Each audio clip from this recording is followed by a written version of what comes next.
So what does Hegel mean today? Well, Hegel means a lot of different things to a lot of different people here.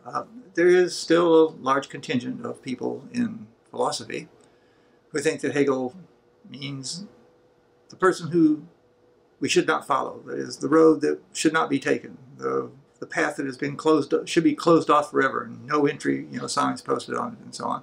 But that number of people is now dwindling here.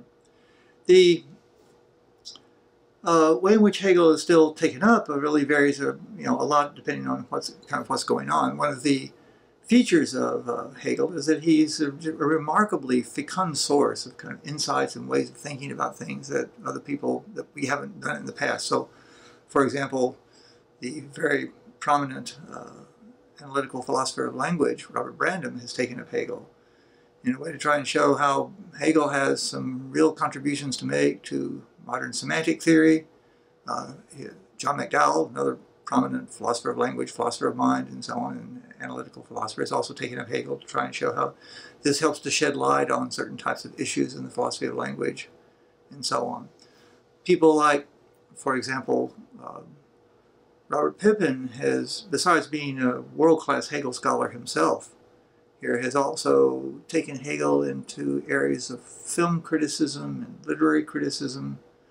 He's written books on paintings and so on, right, that really bring out how relevant a kind of Hegelian aesthetic might be to talk about paintings, for example, that were not done until 70 years after Hegel's death or something like that here. So there's still a large part of where Hegel can be used, you might say, just to go off and look at and shed new insight, new light on things that we thought maybe had already been beaten to death in the ground here.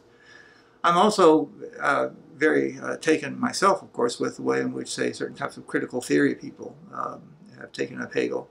In particular, I'm thinking, say, the way Rahel Yegi, currently in Berlin, has taken up the idea of Hegel's concept of the transformation of a form of life from within its own particular problems, how it falls apart and it doesn't then just take in something from the outside to remake itself, but rather generates a new life for itself out of the rubble of its old past life, in this case, and how what she calls immanent criticism, how a society doesn't just give a moralistic criticism of itself, but look at how it's performing and how it can come up with new ways of looking at its own performance from out of the failures of the old ways here.